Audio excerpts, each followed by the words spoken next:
positive mental health. When we talk about life skills, it includes all the skills like communication skills, friendship skills, empathy, social skills, assertiveness skills, conflict resolution skills, problem solving skills, anger management skills, and emotional intelligence. All of you must be knowing about all this, and towards the end of this session, when we will try and have some time for discussion, then we are going to discuss about the skills if time permits. But having said that, when we talk about communication skills, we are emphasizing on both the verbal and the non-verbal part of communication. Verbal communication constitutes only 30% of human communication, and the rest, that is 70% almost, it's comprised of the non-verbal communication. Non-verbal communication includes body language, eye contact, pauses, etc. So sometimes when we say silence speaks louder than words, we are right actually. When we talk about friendship skills, it is very important to understand that we have to learn to think in terms of we and not in terms of I, me and myself. Now, learning to think in terms of we, what is good for us, we are friends, that is called interpersonal competence in psychology.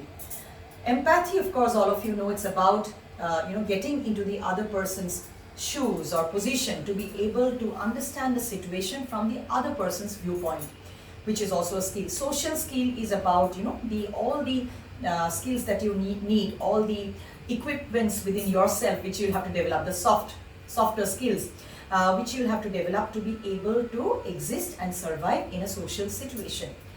And assertiveness skill is very important, because when I discuss further, you will know how important it is. It is the ability to say yes when you want to say yes, and the ability to say no when you want to say no. So a lot of us actually, we know how to say a yes, but we hesitate when it comes to saying a no, because we are afraid that the other person will be upset, angry with us, displeased with us, etc. So we land up saying yes in situations where we actually wanted to say no because of lack of assertiveness. This actually leads to more problems, to increased stress, and to psychological disorders in the future. Conflict resolution is about, when there is a conflict, when there is a difference of opinion, and which leads to a conflict, there is a tendency that one person wants to win and the other person has to lose. But in conflict resolution skills, we talk about a win-win situation when both the persons can win. They have to let go of a few things and come to a negotiation, and then both of them have a sense of winning.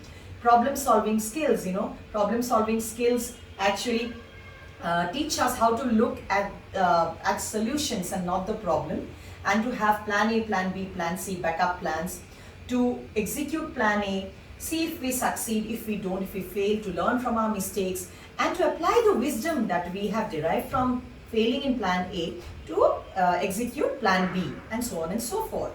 Anger management, all of us know that is a huge problem these days. People are angry on the slightest pretext. So anger management skills would include primarily two things: avoidance and distraction. Avoiding the situation which has made you angry, and rehearsing that so that in the future you don't get into situations which can make you angry or frustrated, and distracting yourself into other healthy practices. Like, it could include counting backwards from 100, or deep breathing exercises, or, watching a good movie, reading a good book, etc.